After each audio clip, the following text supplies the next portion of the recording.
I'm Leslie Van Zandt, Chief Advancement Officer at WAMU. It's my pleasure to welcome you to a December edition of the Diane Rehm Book Club. Today we have a very special treat, a discussion of the best books of 2024. Before the conversation starts, a few reminders.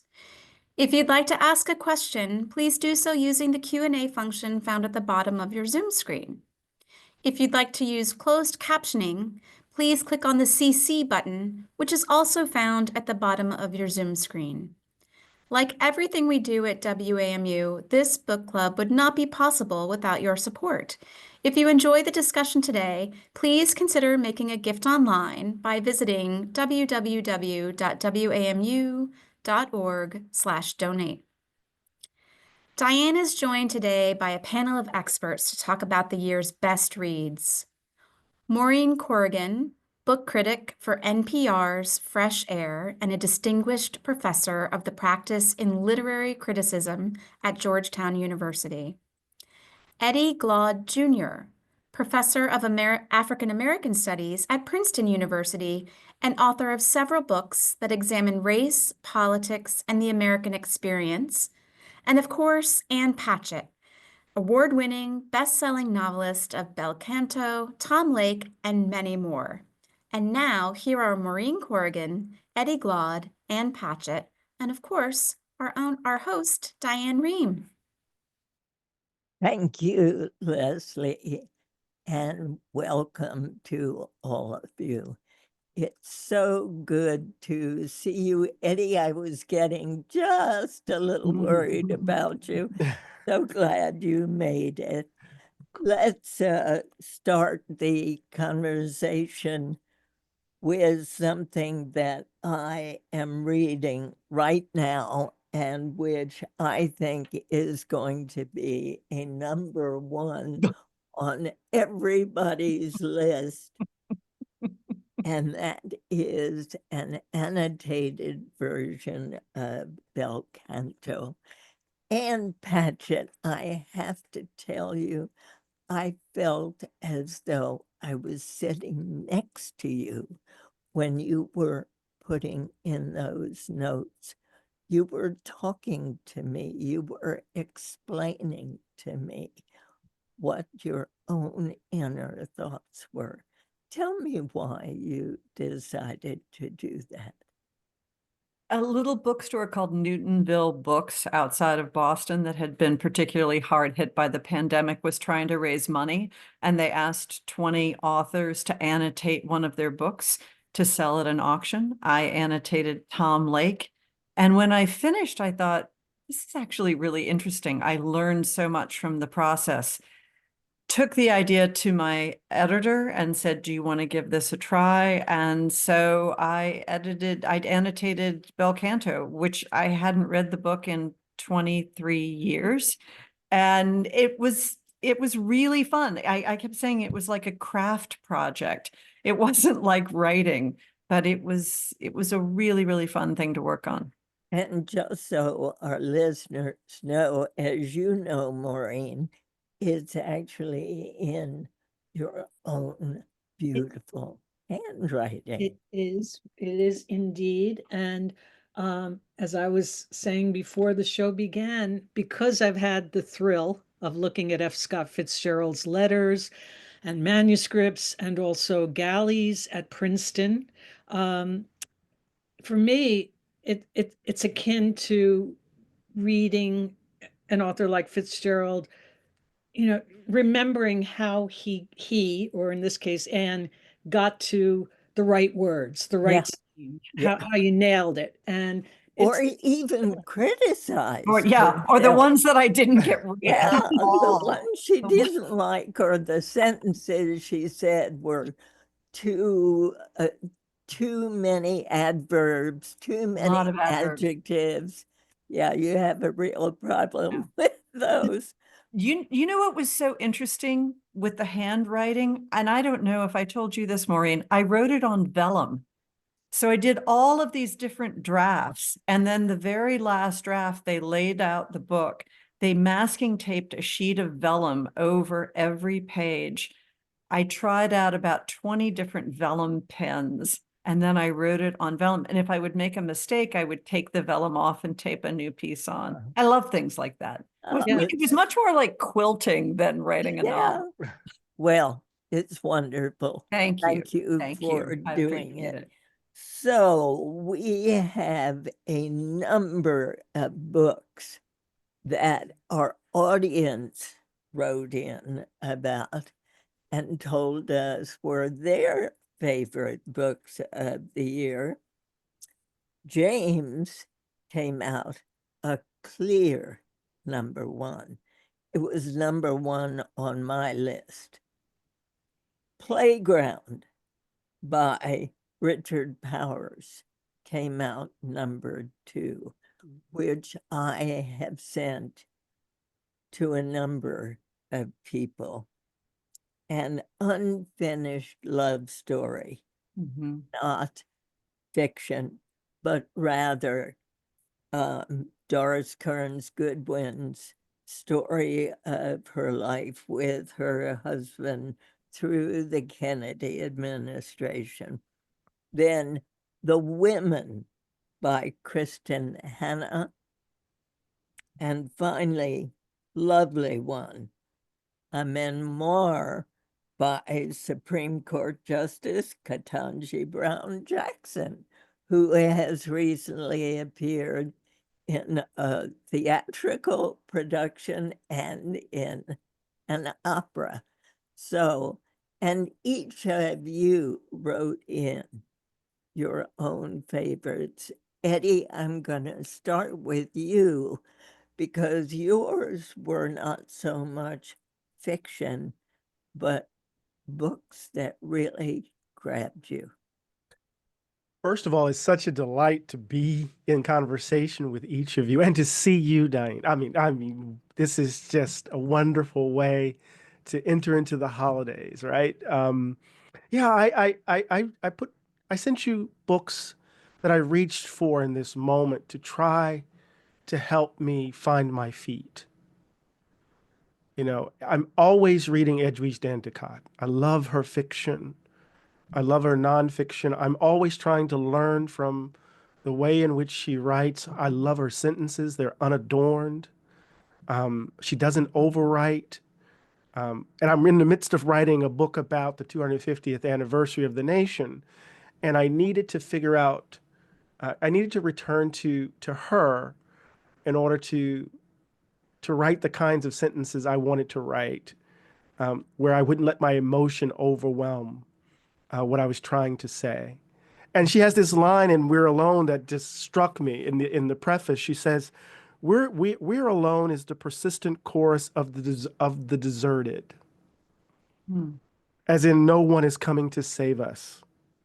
Yet we're alone can also be a promise writers make to their readers, a reminder of this singular intimacy between us. And at least we're alone together. Or as A.S. Byatt wrote in her 1990 novel, Possession, quote, the writer wrote alone, and the reader read alone, and they were alone with each other. And so this was part of what I was trying to do. And so I reached for Edwidge, I reached for Isabella Hammond, and because she was writing about one of the most vexing issues of our time, but she was writing as a writer and as a Palestinian.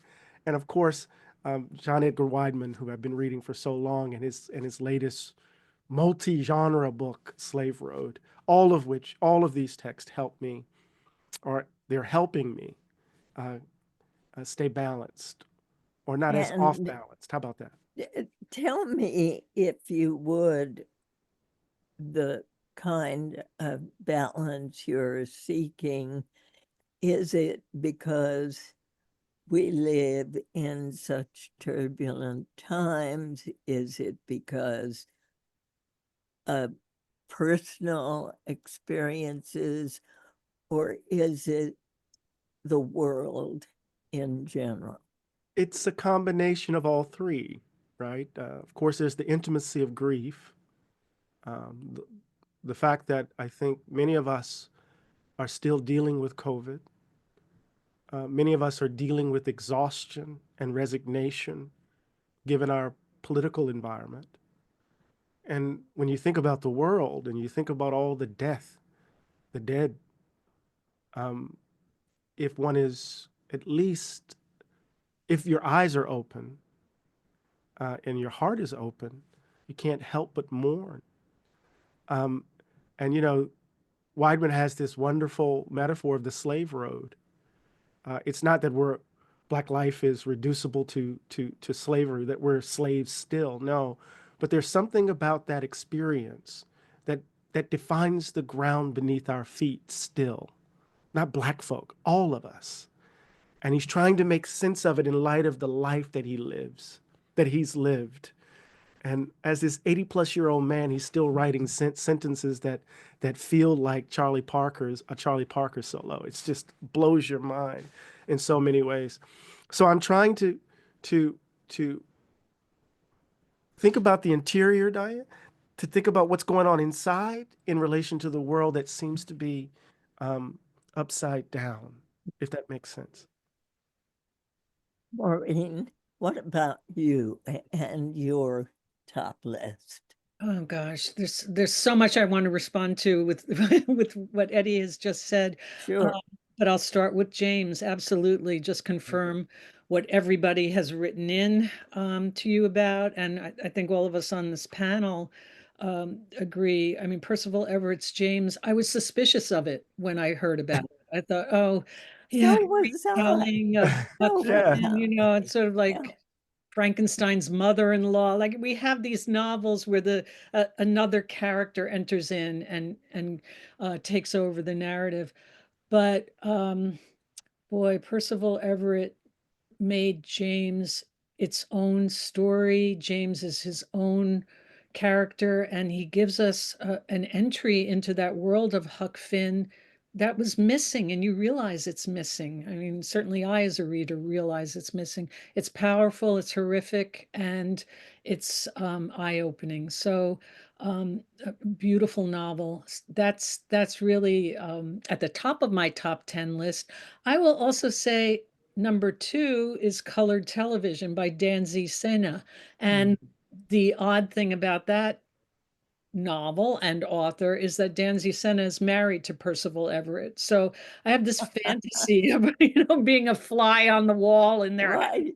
And she's written this very contemporary novel about an academic, a writing professor, mixed race woman who has been working for years on a giant novel about what it means to be mixed race in America throughout the centuries.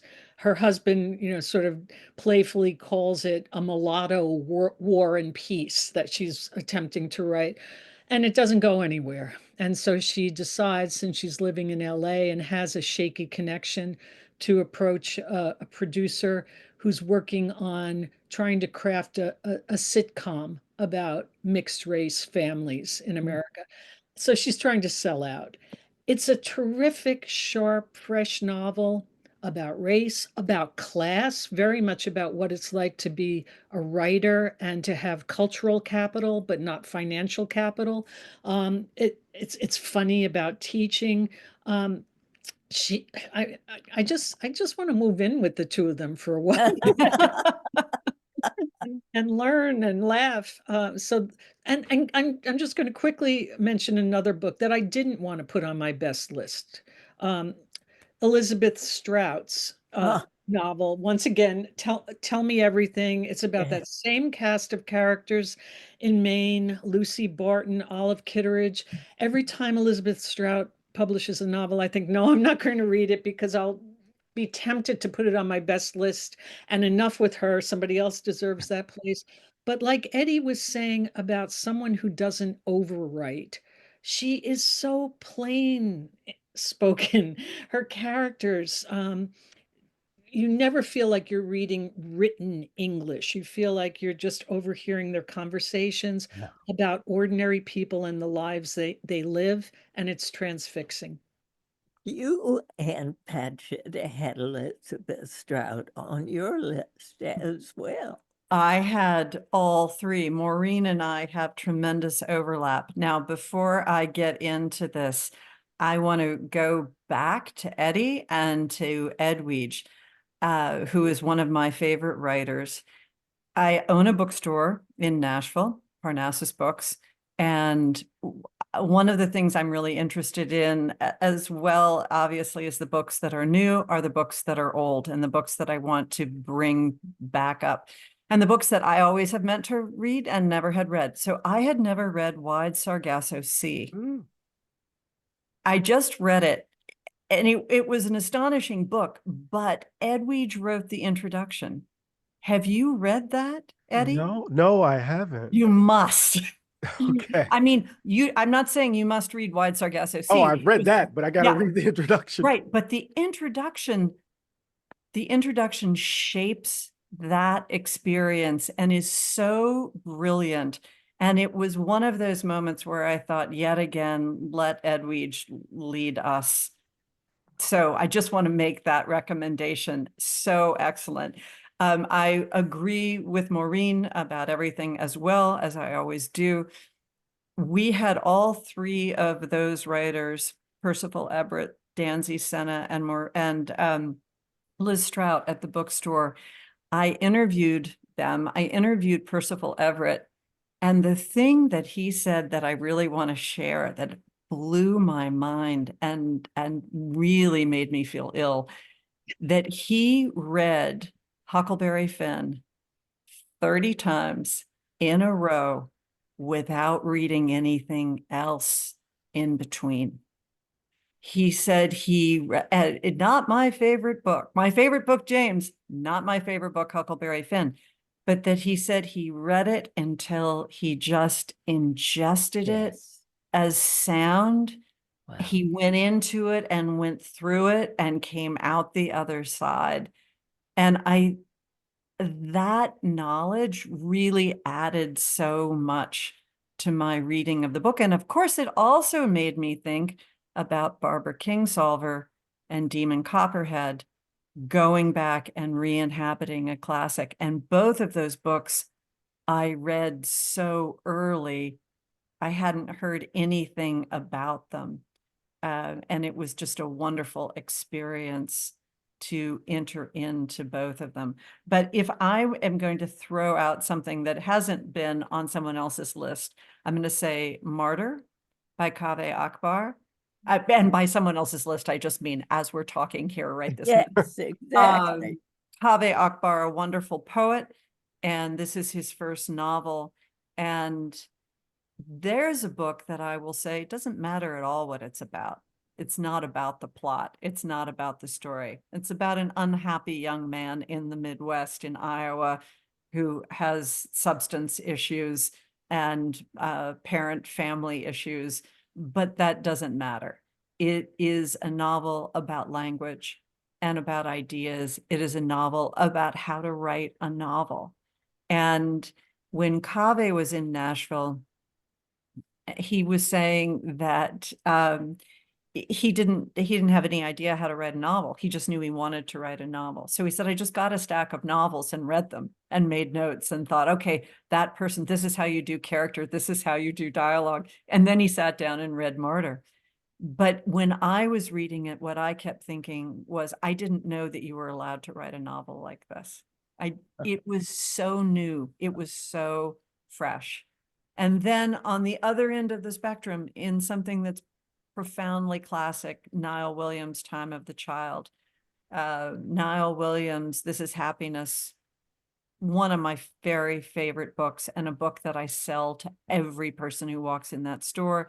This is not a sequel. It just sits in a parallel place, same characters, same town, but goes a long way to restore one's faith in humanity, and another book that really leads with brilliant writing. Mm.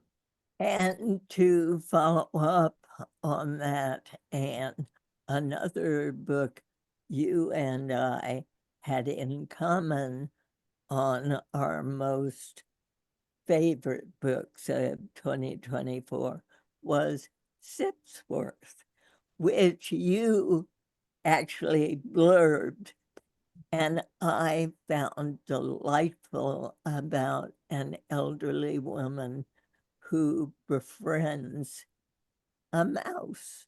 Yes. And it sounded from its description as though, oh, this is going to be sort of a child's book, Right. but it's anything but. It's a woman who is widowed and has also lost a son who is mourning her life as she returns to her hometown and remembers everything. And everything comes alive again in that little mouse. And we are all cheering for her and for that little mouse. I have to say, a number of people have asked to see what your handwriting looks like. 12 years of Catholic school, Diane. That's what it looks like. Exactly. It's beautiful. It's beautiful. Impressive. Maureen, you wanted to talk about what Eddie had to say as well. Well, yeah, I mean, I love, I love how you put things, Eddie. I love that idea of searching for a path forward, searching for company in what you read, and searching for inspiration. And to that end, since we all have our books near us, I think this is an out of the box recommendation for me, but I love this book. It's an illustrated, inspirational book for adults.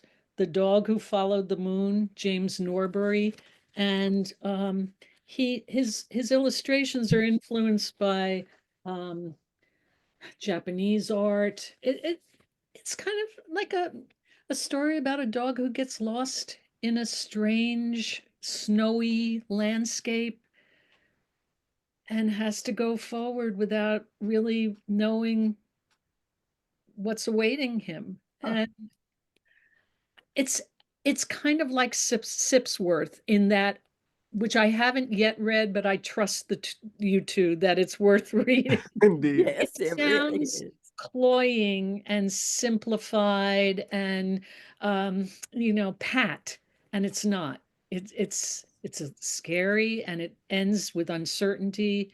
And I just keep giving this book to people. I feel like I need it, and maybe some other people need it too. I was going to ask you, is that also the book you would give to a young adult? Yes, very much. Yes. Yes.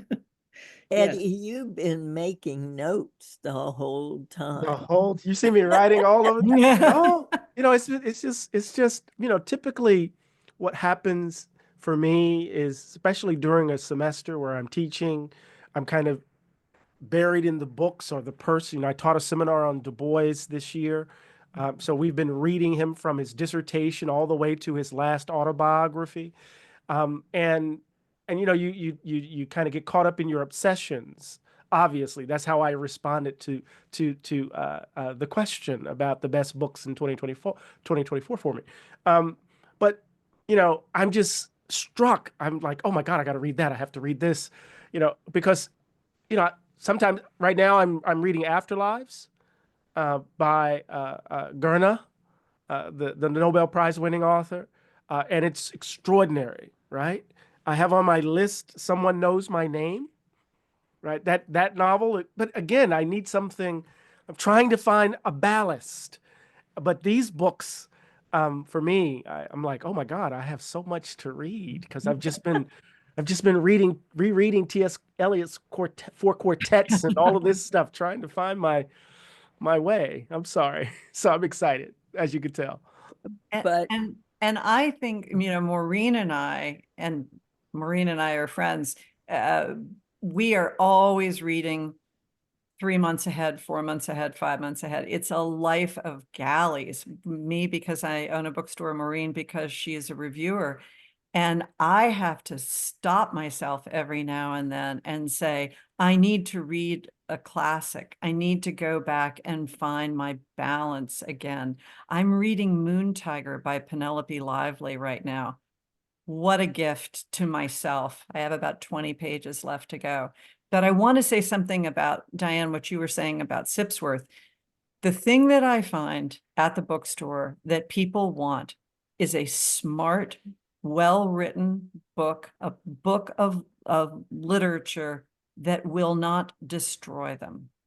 And Danzy Senna is a perfect example. Sipsworth is a perfect example. Time of the Child, also a little book called Sandwich by Catherine Newman that came out this summer. Just something that, you know, yeah, actually that's going to pull me up a little bit. And my litmus test is, if a book is going to destroy my soul, if a book is really, really tough and is going to break me, it actually needs to be better than the other books. I can think of a lot of soul destroying books that have been very, very good, but I wouldn't put them in somebody's hand necessarily. James is the book that I say, no matter what, how hard this might be, this is a book you've got to read. This book is absolutely worth it. You know, we've gotten a number of questions saying, can you help me understand why you think James was so good? What about it do you think people liked so much? Eddie, did you read James? Oh yeah, I devoured it. Yeah. And I read it in the tradition of, you know, these texts that re-enter classics, you know, Candy's Windward Heights, the way she inhabits Wuthering Heights and the like. So I was actually quite fascinated by the meditation on masking, the meditation on language. And I've been wondering whether or not the white reader gets it, right? Because he's divulging secrets in a way, right? The fact that James actually speaks the language, he possesses it in the way that he possesses it. What is Everett trying to suggest to the reader? What does that unknown mean? And so I've been really struck by the response to the novel, because I thought it would unsettle people, because the mystery of who we are, right? The mysteries that we are to each other, the fact that we really don't know if we're actually talking to the person we're talking to, that you don't know me because I'm masking, I'm hiding, and he's revealing that truth in a classic. Right? I've been really fascinated by the response to it, actually, if that makes sense. Maureen? Eddie, I think you and I are both teaching, and I know with my students, a word they love to use in relation to fictional characters. Oh, he or she is being performative. And that opening scene in James, where James is teaching the children in his community how to put on what he calls a slave filter with language, and to code switch from his own educated, alert voice to what the white people around him expect him to sound like. I mean, I haven't read it with my students, but I can see them very much responding to being let into that secret, but also understanding it in the context of the way we're all performative in certain aspects of our lives. It's a wonderful, yeah. What is the secret of James? It's such a good novel. It's its own novel, and it's just like Mark Twain decides, oh, I won't just write about Tom Sawyer, I'll write about Huckleberry Finn. It's almost like the torch was passed to Percival Everett. Here, you do this. You write about Jim. Right. And he did it. I felt I learned so much from the book James that I had not fully understood. The hiding of the ability to speak in that beautiful language on the one hand of the Black who were in slavery, and on the other hand, to hide what they knew from the world, and to be able to switch back and forth at a moment's notice, and how carefully James taught his children. I found that fascinating. And the way in which he speaks back to Twain, Yes. right? The way in which, what's the relationship between James and Huck, right? What are the lessons being learned there? What is he saying to us about the possession of language, right? In all of its level, at all of its, on its various levels and registers, right? What does it mean for these people to possess the word in the way that James possesses it? There are all of these moments where where he's giving insight into the interiority of these Black characters that inhabited the world, that as good as Twain was, he didn't do. Yeah. And so it's just 30 times he read the novel 30. So, I mean, this is just a miraculous achievement on so many different levels. And I didn't mean to interrupt you. Oh, no, not at all. But Eddie, you said when you were first talking about this, you've wondered how it would land for a white reader. And I think that for me, it made me think about my own assumptions, which of course I sail through life assuming I have no assumptions. But that book so unmasks. It's not about the conversation between the white character and the Black character in the novel. It's a conversation with the reader and with our own present tense assumptions, and that we don't even know are still on some level lying within us. And at the same time, like Kaveh Akbar, it was a novel that made me feel like I didn't know that a novel could get to this place. I didn't know this level of reinvention could happen. And I don't mean reinvention of a classic. I mean reinvention of how to write a novel. And another writer this makes me think of, who I always feel this way about, is Hanif Abdurraqib, and his book, Maybe This Year, which is a memoir about basketball. Oh, we always have this year. That's what it is. We always have this year. A memoir about basketball and family. But every time I read Hanif Abdurraqib, I think, oh, I didn't know. I just didn't know that you could do all of that with language. I didn't know anybody could be that good. Eddie, one of your books that you've mentioned also has connections to the Middle East and speaks to this moment in history. Talk about recognizing the stranger on Palestine, and narrative by Isabella Hamad.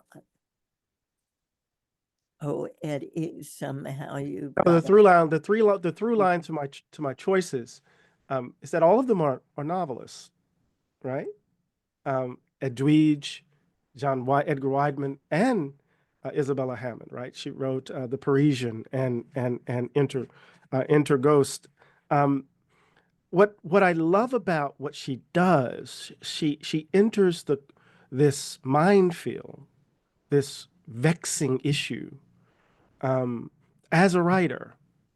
Right? She's delivering the Edward Said lectures at Columbia, and she's thinking about Aristotle's poetics and the way in which Aristotle is thinking about recognition, and the way in which recognition works in the function of a novel. What happens when suddenly the character recognizes what's happening, and how that functions, the epiphany, how it functions, right? And then she links it to the way in which we narrate the story of Palestine, the way in which we tell the story of the Middle East.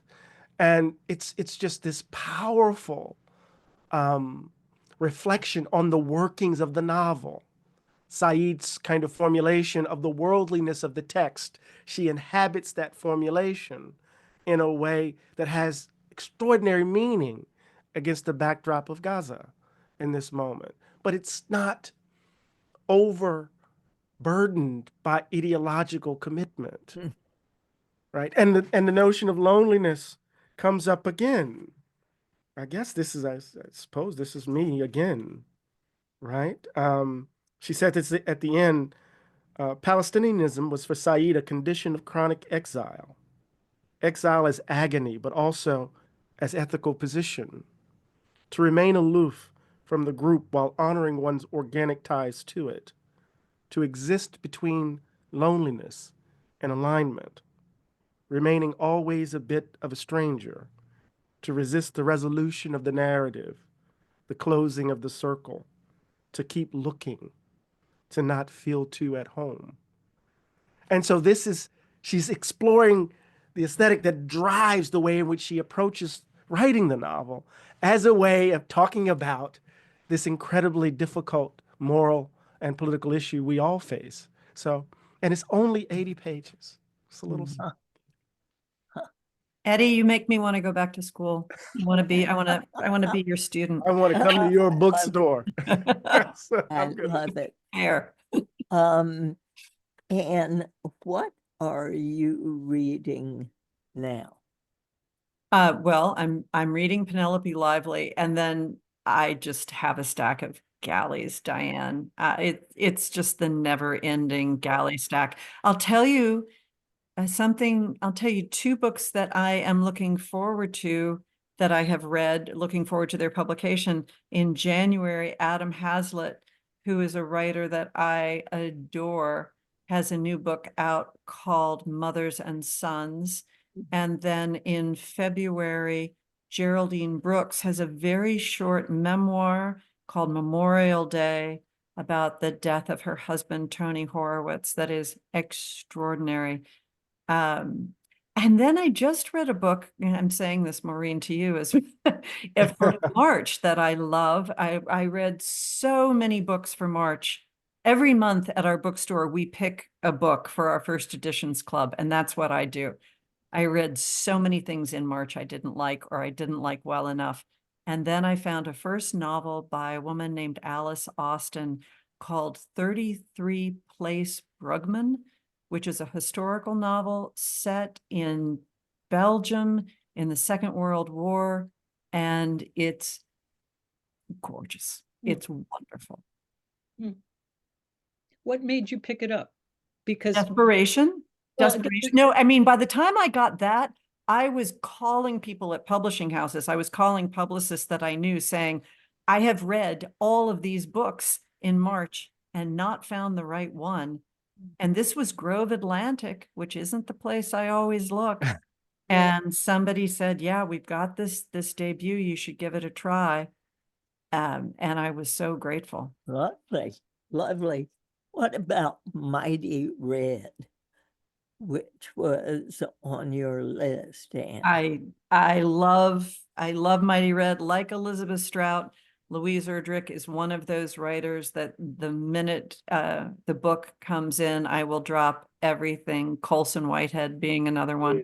And I love Mighty Red. That the thing that Louise does consistently in her novels is she opens with something horrific, and then for the rest of the novel, the characters are trying to deal with it. And in Mighty Red, something horrific has happened, but she doesn't reveal it until the end of the book. And because of that, the book is allowed to be funny. And Louise is very, very funny.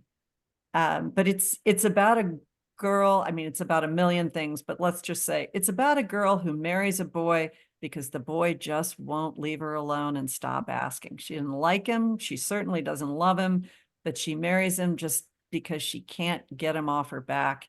And then the story goes from there.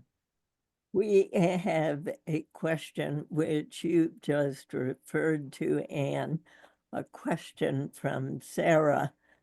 What's the most important part of a book for you? And she goes on to say, for me, it's the characters. What would you say, Maureen? Is it the opening paragraph? Is it Mhm. the I would say some sense of authenticity, Hmm. some sense that the book isn't simply performative on the part of the writer, that it's not contrived. It's something that comes from a place where the author clearly feels like this book needs to be written. I mean, I know that sounds very mushy, but it could be the character, it could be the plot, it could be the atmosphere, it could be a lot of things, but it's got to feel like genuine in some way. and for you, Eddie? I was hoping you weren't going to ask me that question. Because I was, I don't,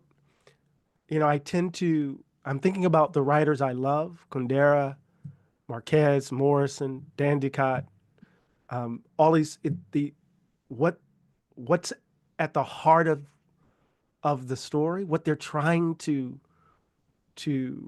explore about the human condition, about what it means to live the life between womb and tomb, right? And to bring that down from some kind of lofty abstraction, but in the actual grittiness of trying to forge a life in the midst of all of this that makes it so hard and yet so beautiful at the same time. This is why I was just introduced to Afterlives not too long ago. He came to Princeton and Gerner came to Princeton and gave a talk, and I was like, he's from Zanzibar, I gotta read this guy, right? He's Nobel Prize winner. And I started reading Afterlives, and the sentences are so straightforward, but they're like they pile on each other. And the next thing you know, you're so overwhelmed by the story and what he's pursued that you're almost done with the novel. It's just so extraordinary. And it's the stakes as well as the craft. Does that make sense? The stakes of it and the execution.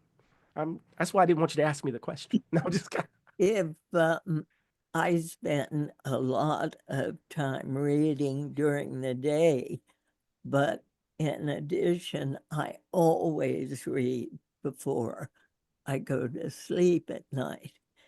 And if a book keeps me awake, oh. I know it's got me. And I'll want to wake up the next morning and get back to it instead of waiting until nightfall. Then I know a book has really grabbed me. And I love that.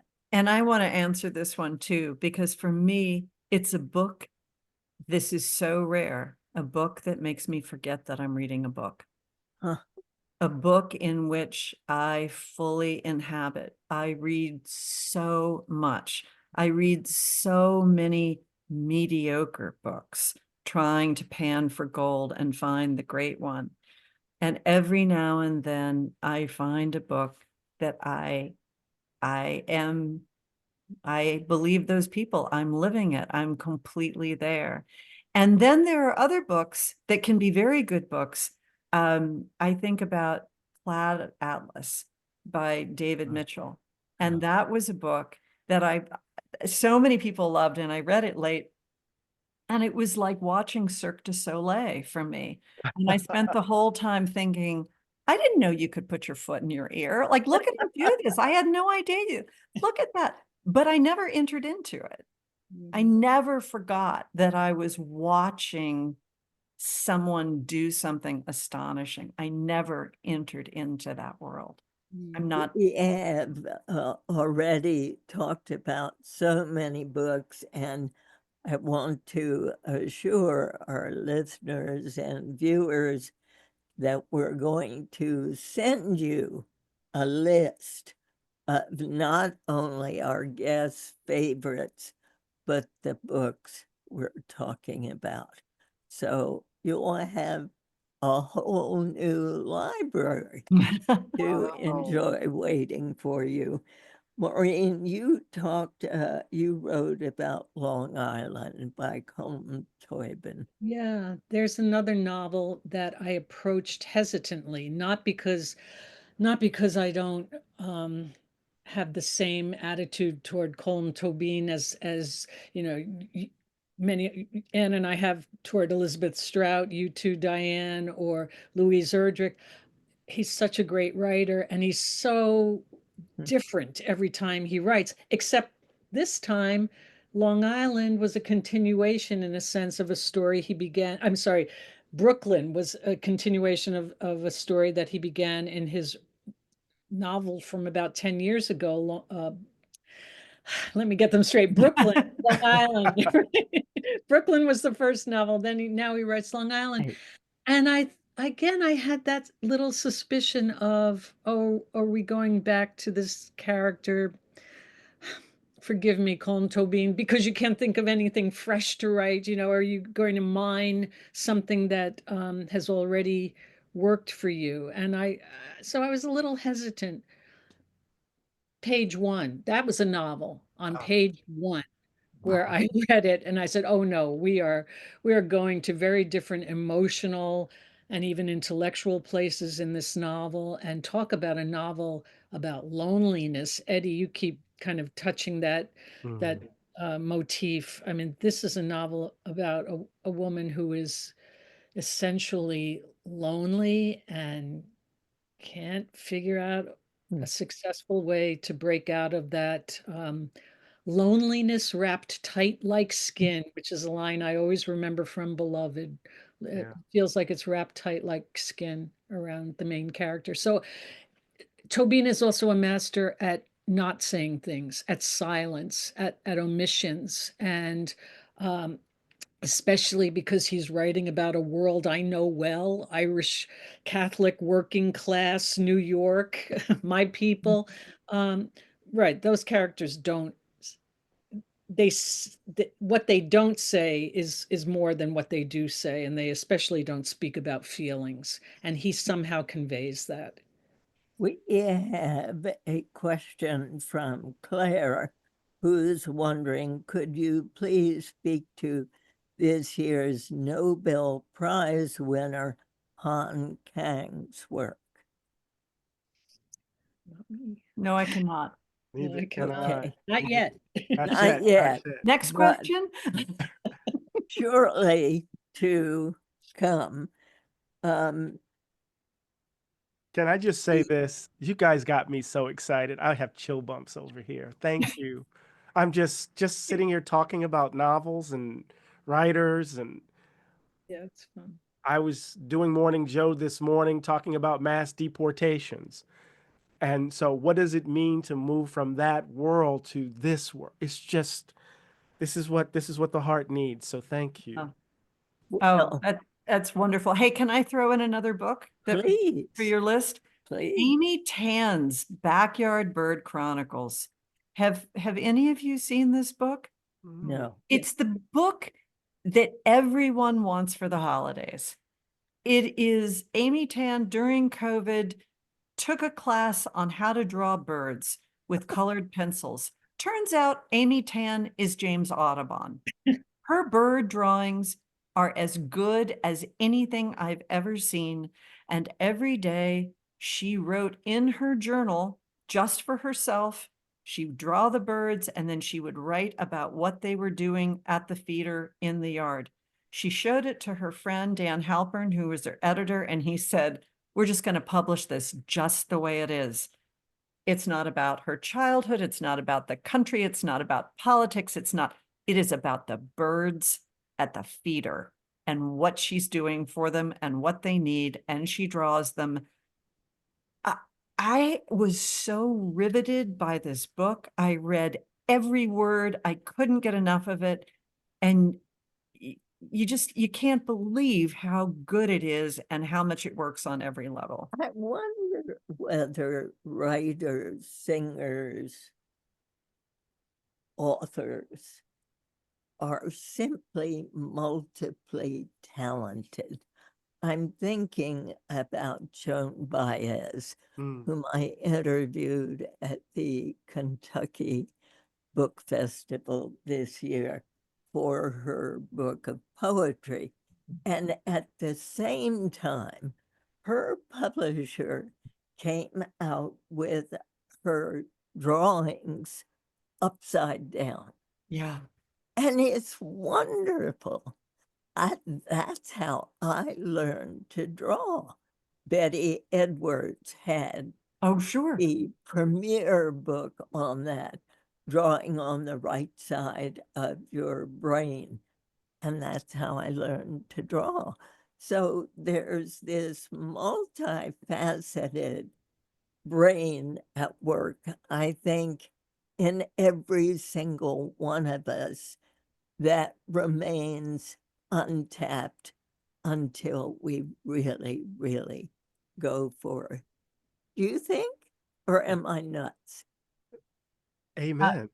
I think you wouldn't want to see my drawings, so I don't know. Have you ever tried drawing upside down? No, I haven't. You've got me. I haven't. I think, Diane, what you're saying is so important, and it echoes something that I've been hearing in Ann's comments. She marvels at these moments of encounter that break free from expectations of the craft. Oh, I didn't know you could write a novel like that. Oh, I didn't know you could do that. Oh, right. So the kind of wonder that comes with, right, breaking free from constraint, not kind of adolescent abandon, right, but really trying to explore the fullness of who we are, not only on the page, but as we live and breathe. And that seems to me, that's a revolutionary aesthetic, it seems to me, right? In a Thanks, world that's Annie. constantly trying to bind us and constrain us in so many ways. So Yeah. thank you. So I Yeah. think those two things go together very well. Thank you. I have sort of a general question for all of you. We talked about what gets you involved in a book, but what is it in your minds that makes a great book? Mm. What is the characteristic of a book that in your mind makes it great, Anne? There isn't one thing. There just absolutely isn't. It's just someone doing a brilliant job at whatever it is they're taking on and showing me something I haven't seen and completely engulfing me. If I had to pick one classic that was my favorite book, it would be Independent People by Haldor Laxness. That is a book about a very grumpy man living alone in Iceland, drinking coffee and taking care of sheep. It is so strange. I like to say it's like Little House on the Prairie on acid. But there's just nothing else. There's nothing else like it. You couldn't say, well, what a great novel needs are sheep. It's just what that person is doing with that moment, with that idea. Maureen? Well, again, I don't know that generalities help that much, but I think to second Anne, you're talking about you're writing beautifully about a specific situation and it echoes out. And so I always go for Gatsby. There's a short novel, 185 pages. Some people read it and they think it's about a series of parties. They're not seeing what's beneath the surface. Fitzgerald is writing in language that's so beautiful, it's almost unearthly. And those last 7.5 pages say something so big and profound about America that I feel like they should be in the National Archives. So, but you don't have that sense of somebody lecturing to you or somebody really trying to get the idea across first and foremost. It's all of a piece. That's how I felt about the book Playground. Mm. I was totally enthralled with his images beneath the sea, his ability to make me want to see what he is seeing and writing about. I know that a number of our listeners put Playground on their list. Eddie, what to you makes for something that's really great? I almost started shouting when Maureen said the book echoes out. It's such a wonderful phrase. It's a way of parsing what it means for a writer, an artist to bear witness, right? To bear witness to what it means to try to live this life in the short time that we have, and to try to capture it on a variety of different levels. I know I'm in a good novel when I'm not paying attention to the world. Mhm. I'm inside that world.